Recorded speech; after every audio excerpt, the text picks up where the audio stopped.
만일 내가 내 소망을 금에다 두고 순금에게 너는 내 의뢰하는 바라 하였다면, 만일 재물의 풍부함과 손으로 얻은 것이 많음으로 기뻐하였다면, 만일 해가 빛남과 달이 밝게 뜬 것을 보고 내 마음이 슬며시 유혹되어 내 손에 입맞추었다면, 그것도 재판에 회부할 죄악이니 내가 그리하였으면 위에 계신 하나님을 속이는 것이리라. 내가 언제 나를 미워하는 자의 멸망을 기뻐하고 그가 재난을 당함으로 즐거워하였던가? 실상은 나는 그가 죽기를 구하는 말로 그의 생명을 저주하여 내 입이 범죄하게 하지 아니하였노라. 내 장막 사람들은 주인의 고기에 배부르지 않은 자가 어디 있느냐 하지 아니하였는가? 실상은 나그네가 거리에서 차지 아니하도록 나는 행인에게 내 문을 열어주었노라. 내가 언제 다른 사람처럼 내 악행을 숨긴 일이 있거나 나의 죄악을 나의 품에 감추었으며, 내가 언제 큰 무리와 여러 종족의 수모가 두려워서 대문 밖으로 나가지 못하고 잠잠하였던가? 누구든지 나의 변명을 들어다오. 나의 서명이 여기 있으니 전능자가 내게 대답하시기를 바라노라. 나를 고발하는 자가 있다면 그에게 고소장을 쓰게 하라. 내가 그것을 어깨에 매기도 하고 왕관처럼 머리에 쓰기도 하리라. 내 걸음의 수요를 그에게 알리고 왕족처럼 그를 가까이 하였으리라. 만일 내 밭이 나를 향하여 부르짖고 밭이랑이 함께 울었다면, 만일 내가 값을 내지 않고 그 소출을 먹고 그 소유주가 생명을 잃게 하였다면, 밀 대신에 가시나무가 나고 보리 대신에 독보리가 나는 것이 마땅하니라 하고 욥의 말이 그치니라. 오늘 우리 욥기 31장 후반부 말씀을 우리 함께 읽었습니다. 31장에 들어와서 욥이 계속해서 자신의 무죄함을 주장하고 있죠. 자신이 하나님 앞에서 죄를 짓지 않았다 이야기합니다. 앞서서 욥이 자신이 음행의 죄, 음란한 일을 하지 않았다 강조했죠. 그것이 하나님이 미워하시는 일이다. 자신은 이웃의 아내나 처녀를 보면서 음욕을 품은 적이 없다 자부합니다. 또 욥이 자신이 가난한 자, 사회적 약자들을 외면하지 않았다 그랬죠. 가난한 자, 사회적 약자들을 돕는 일이 하나님의 도우심을 전달하는 통로, 하나님의 복의 통로, 하나님의 도움의 통로, 하나님의 공급의 통로로 쓰임받게 된다. 우리 그런 내용을 앞서서 함께 보았습니다. 그리고 이제 오늘 24절 이하 말씀을 읽었는데요, 욥이 계속해서 자신의 무죄함을 주장합니다. 오늘 이 말씀은 욥의 거의 최후 변론, 이제 욥의 이야기는 이 말씀으로 거의 등장하지 않죠. 나중에 가서 이제 욥이 고백하는 이야기가 나올 뿐, 이제 욥이 자기가 하고 싶은 이야기는 최후 변론으로 오늘 다 하고 있다는 것이죠. 여러분, 오늘 어제의 말씀에 이어서 오늘 이 본문 가운데 욥이 뭐라고 말하는지 함께 묵상하고 우리에게 주시는 하나님 음성 듣기를 원합니다. 첫째로 오늘 본문에서 욥은요, 우상을 섬기지 않았다고 자부합니다. 자신은 우상을 섬기지 않았다 그렇게 자부해요. 죄를 짓지 않았는데 그 중에서도 특별히 우상을 섬기지 않았다. 여러분, 눈으로 보시면 좋겠습니다. 24절 보시면, 만일 내가 내 소망을 금에다 두고 순금에게, 이렇게 말하죠. 내가 만일 금에다가, 순금에다가, 물질에다가 내 소망을 두었다면, 내가 의지하는 바, 내가 기대하는 바가 너밖에 없다 그랬다면, 25절, 만일 재물의 풍부함과 재산이 많다고 해서 내가 자랑하고 기뻐했다면, 26절, 해가 빛남과 달이 밝게 뜬 것을 보고 찬란하게 빛나는 해, 태양, 밝은 달, 아름다운 달, 그걸 보면서 27절, 내 마음이 슬며시 유혹되어 내 손에 입맞추었다면, 내가 거기에 빠져서 절을 하고 태양을 섬기고 달을 섬겼다면. 여러분, 옛날 사람들에게 태양을 섬기고 달을 섬기는 일은 어쩌면 당연한 일이죠. 하나님을 알지 못하니까 우상을 섬겼다는 거죠. 만약에 그랬다면 28절, 그것도 재판에 회부할 죄악이다. 재판에 회부할 죄악이다 이 말은 하나님의 심판에 가져갈 죄악이다. 사형 선고를 받아야 될 일이다. 죽어서 마땅하다. 그건 하나님을 속이는 일이다. 이렇게 고백하는 거죠. 자기는 그런 일을 한 적이 없다. 욥은 돈을 우상으로 섬긴 적이 없고 물질과 소유를 희망으로 삼은 적이 없다. 욥은 사람들이 다 절하고 우상으로 섬기는 태양신을 섬기지 않았다, 달신을 섬기지 않았다, 이방신상에 절한 적이 없다, 그것을 말하고 있는 것이죠. 여러분, 사람들이 왜 우상에 빠질까요? 또 어떻게 해야 우상에 빠지지 않을 수 있을까요? 어떻게 해야 우상에 절하지 않을까요? 많은 사람들은 생각합니다. 의지의 문제다. 우리가 의지가 약해서 그렇다. 근데 여러분, 의지의 문제일 수도 있지만은 그것을 뛰어넘는 진리의 문제인 거죠. 우상을 섬기고 안 섬기고는 의지의 문제일 수도 있지만은 그걸 뛰어넘는 진리의 문제라는 거예요. 무슨 말인가? 내 마음이 약하고 의지가 약해서 내가 우상의 유혹에 넘어갈 수도 있어요. 그러나 진짜 이유는 뭐냐? 진리를 모르기 때문에 우상에 빠지는 거예요. 여러분, 진리를 몰라서, 진짜가 무엇인지 몰라서, 가짜가 어디 있는지 몰라서 우상에 빠지는 거예요. 하나님을 모르고, 하나님이 행하시는 일을 모르고, 하나님이 행하시는 일의 시작과 끝을 모르니까 우상에 빠지는 거예요.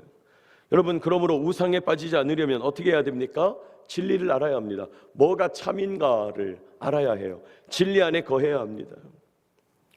오늘날에도 우상은 있잖아요. 돈의 우상, 풍요의 우상, 풍요와 다산, 자본과 사치, 음란과 쾌락, 또 오늘날은 성적인 타락이 곧 종교와 경제가 되어버린 일. 여러분, 우리 주변에 우상이 많다는 거죠. 이런 우상에 빠지지 않는 것, 의지가 강해야지. 네, 그것도 중요하지만은 그것보다 더 중요한 것은 진리를 알아야 된다는 거예요. 여러분, 만약에 내 앞에 두 가지 길이 놓여져 있어요. 갈림길이에요. 그런데 이 두 길의 끝에 무엇이 있는지를 알면 여러분 우리가 판단하기 쉽겠죠. 그런데 두 길의 끝에 뭐가 있는지 모르면 어디가 좀 더 편해 보이나? 어디가 좀 더 나아 보이나? 여러분, 그렇게 아무렇게나 좋아 보이는 길을 선택해서 갈 수밖에 없는 거죠. 그런데 만약에 한 길 끝에는 절벽 낭떠러지가 있다는 걸 내가 알고, 다른 한 길 끝에는 아름다운 관광지가 있다는 걸 내가 안다면 여러분, 우리는 뭘 선택하는가 아주 분명해지는 거잖아요. 진리는 그런 거죠. 여러분, 진리라고 하는 것은 길을 알면 가지 않는 것, 길을 알면 가게 되는 것, 그게 진리죠. 우상의 끝에 죽음이 있고, 우상 숭배의 끝에 절망이 있고, 우상 숭배의 끝에 죄악과 그로 인한 고통과 사형 선고가 있다는 것을 알면 아무리 좋아 보여도 그 길로 가지 않겠죠. 그러나 사람들은 그 끝에 뭐가 있는지 모르니까 좋아 보이는 길, 뭐가 있는지 모르니까 쉬워 보이는 길, 내 욕망대로 다 될 것처럼 보이는 그 길로 나가는 거예요. 여러분, 진리를 몰라서 우상에 빠진다는 거예요. 오늘도 진리 가운데 든든히 서 있는 저와 여러분 되시기를 축복합니다. 진리가 우리를 자유케 한다 그랬어요. 예수님은 말씀하셨습니다. 내가 곧 길이요 진리요 생명이라 말씀하셨어요. 우리가 나아갈 방향 분명한 거죠. 예수님을 따르면서 하나님만을 의지하면서 오늘도 주님 보여주시는 하나님의 사랑과 능력과 지혜와 생명을 공급받는 저와 여러분 되시기를 축복합니다. 진리를 알아야 하나님을 온전히 바라보게 된다는 거예요.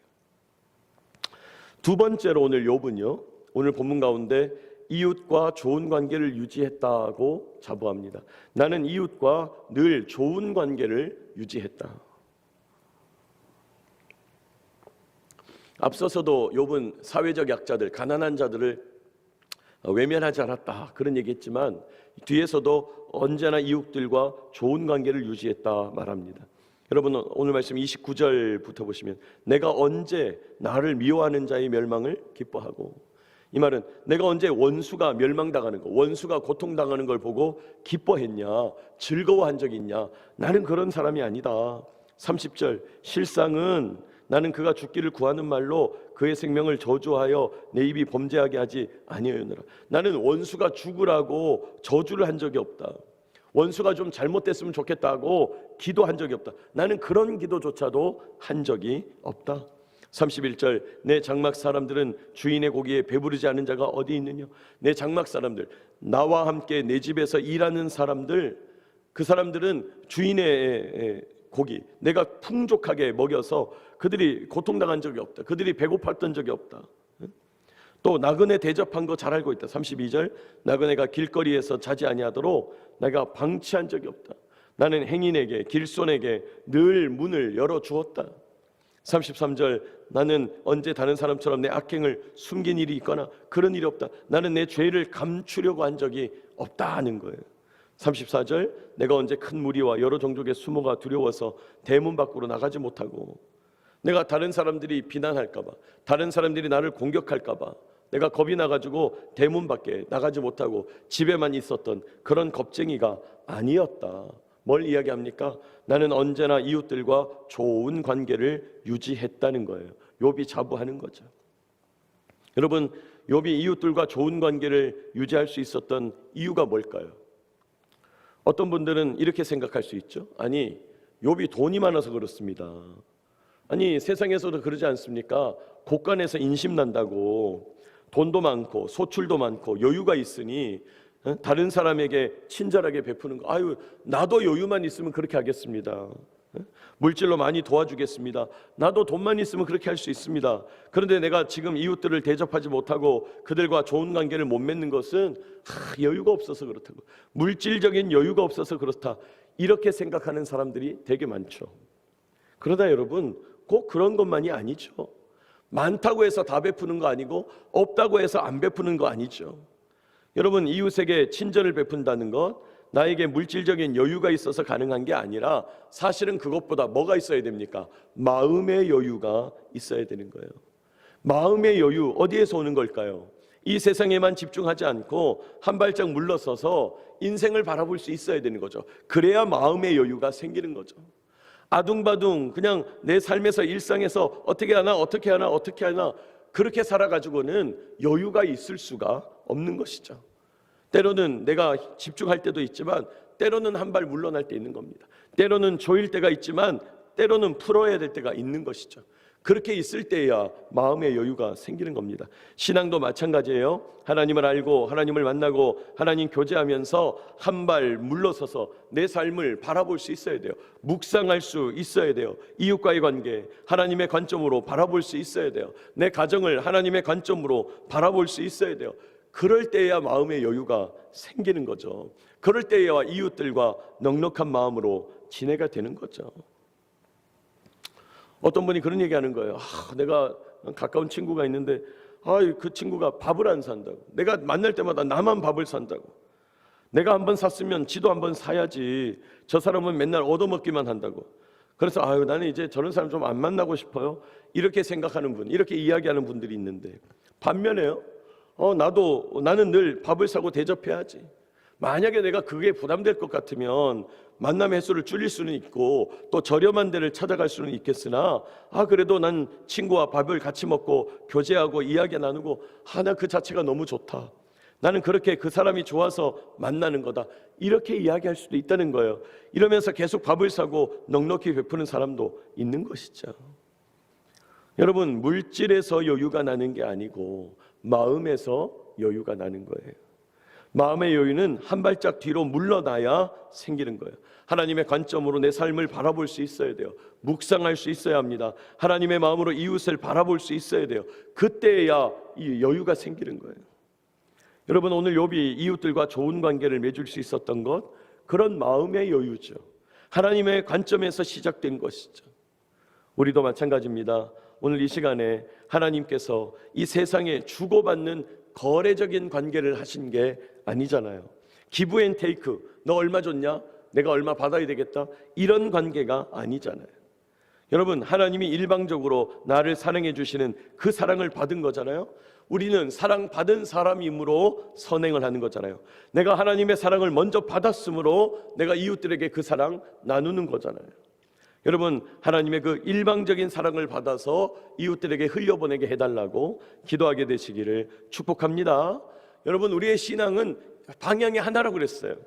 세상 사람들에게 기대하고 보상을 기대하고 반응을 기대하고 그럴 수 없다는 거예요. 하나님이 생명을 나에게 부으시고 지혜를 부으시고 능력과 사랑의 마음을 부으셔서 내가 충만하게 마음의 여유를 얻어서 더 이웃들에게 나누어 주는 것이죠. 이웃들과 더 아름다운 관계를 맺는 저와 여러분 되시기를 축복합니다. 욥이 이웃들과 바른 관계를 맺었다.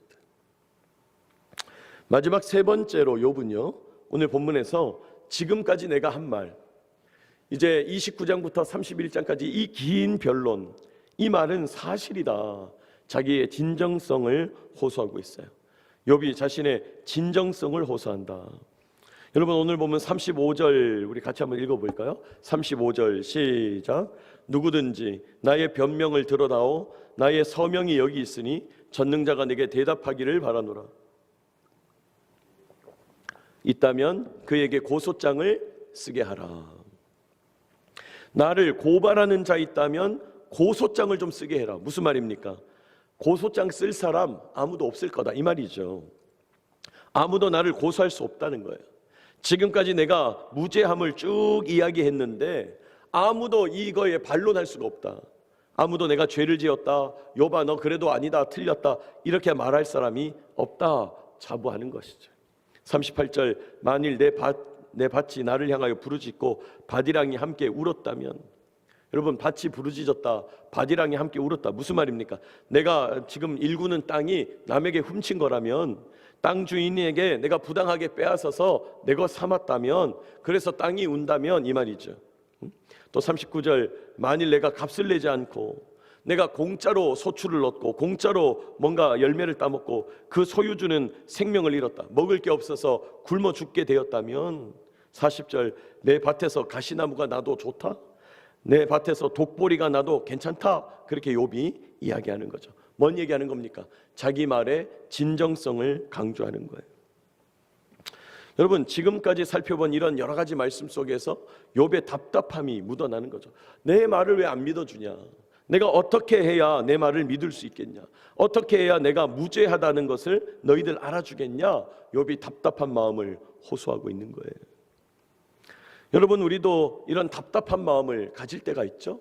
남들이 나를 알아주지 않을 때, 특별히 내 마음의 진심을 믿어주지 않을 때 억울하고 답답하고 아무도 나의 무죄함을 믿어주지 않고 참으로 고통스럽죠. 나의 말을 있는 그대로 받아들여주면 좋겠는데 자꾸 왜곡해서 들을 때 마음이 참 아프죠. 그러면 여러분 이럴 때 어떻게 해야 될까요? 사람들은 왜 나의 진정성을 믿어주지 않는 걸까요? 물론 여러 가지 이유가 있겠지만 사람들이 우리의 마음을 다 알지 못하는 이유는 그들이 우리 마음에 들어와 본 적이 없기 때문이에요. 그들이 우리 삶을 다 모르기 때문이에요. 그 삶을 다 들여다볼 수가 없는 거죠. 여러분 사실요, 우리 서로는 서로의 삶을 잘 몰라요. 자주 만나는 것 같아도 그 삶을 다 알 수가 없는 거예요. 알 수가 다 없으니 남의 진정성에 관심이 없는 거죠. 저 사람이 얼마나 무죄한지, 저 사람이 얼마나 하나님 앞에 서 있는지 모른다는 거예요. 뿐만 아니라 사람들이 다른 사람의 진정성을 믿어주지 않는 이유는 뭐예요? 내 마음에도 이런 죄가 있는데 너도 깨끗하지 않을 거야. 내 마음에도 이런 문제가 있는데 너도 죄악을 품었을 거야. 이렇게 일반한다는 거예요. 사람들은 이야기합니다. 아유 이 세상에 깨끗한 사람이 어디 있어? 이 세상에 털어서 먼지 안 나는 사람 어디 있어? 나도 그런데 저 사람도 그렇겠지. 여러분 이런 생각 때문에 남의 진정성을 믿어주지 않는 거죠. 그런 의미에서 누가 누군가를 알게 되고 누가 누군가를 믿게 되고 의지하게 되고 인정하게 되고 하는 것은요 전적으로 하나님의 역사예요. 인간적으로 보면 저도 매일 설교하고 여러분을 말씀으로 만납니다마는 인간적으로 보면 제가 여기에 서서 하는 말을 여러분이 받아들인다는 거, 하나님의 말씀으로 인정한다는 거, 여러분 그건 불가능한 일이에요. 아유 오늘 목사님 이러시네 저러시네 이렇게 생각할 수 있잖아요. 근데 그걸 하나님의 말씀으로 받아들인다? 그건 하나님의 역사인 거죠. 여러분 누군가에게 나의 진정성을 호소했는데 그걸 받아들여졌다면, 그 누군가가 그걸 인정하고 믿었다면 여러분 사실 그건 하나님이 하신 일이죠. 하나님이 하신 일이죠. 그런 의미에서 우리의 진정성을 아시는 분도요 하나님밖에 없는 줄 믿으시기 바랍니다. 우리의 마음을 다 아시는 분도 하나님밖에 없습니다. 그러니 여러분 우리는 그저 하나님에게 말씀드릴 수밖에 없어요. 하나님께 내 마음을 쏟아놓을 수밖에 없어요. 하나님께만 집중할 수밖에 없어요. 하나님이 나를 아시지 않습니까? 하나님 인도하시고 역사하시고 변화시킬 때에만 다른 사람들과의 관계에서 자유함을 누릴 수가 있다는 거예요. 그러므로 여러분 오늘도 내일도 하나님께 집중하게 되는 저와 여러분 되시길 축복합니다. 하나님께만 내 마음을 토하고 하나님만 의지해야 합니다. 왜요? 사람은 알 수가 없다는 거예요. 사람은 내 마음을 몰라준다는 거예요. 하나님은 아신다는 거예요.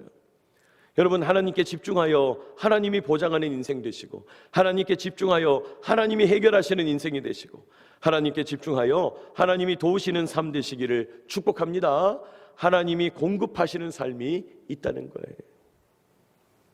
오늘 욥이 자신은 우상을 섬기지 않았다 자부해요. 우상 숭배 의지의 문제가 아니라 진리의 문제다 그랬죠. 우리는 길과 진리 생명이 되시는 예수님, 그 예수님을 더 의지하겠다 그랬습니다. 또 오늘 욥은 자신이 이웃들과 좋은 관계를 유지했다 자부해요. 하나님과 동행함으로 내가 마음의 여유를 누렸다, 인생의 여유를 누렸다 그랬습니다. 하나님께서 저와 여러분에게도 그런 여유 주시기를 원합니다. 한 걸음 물러서서 묵상할 수 있고 바라볼 수 있었으면 좋겠어요. 무엇보다 욥은 자기의 진정성을 호소하죠. 그러나 사람들이 믿어주지 않아요. 믿게 하시는 분도 하나님이다 그랬어요. 그러므로 우리는 그저 하나님 앞에 서 있는 거죠. 우리의 일상은 그저 하나님 앞에서 감당하는 것이죠. 여러분, 오늘도 진리 계시는 우리 주님을 의지하고 하나님의 여유를 공급받고 우리 하나님으로부터 진정성을 인정받는 저와 여러분 되시기를 축복합니다.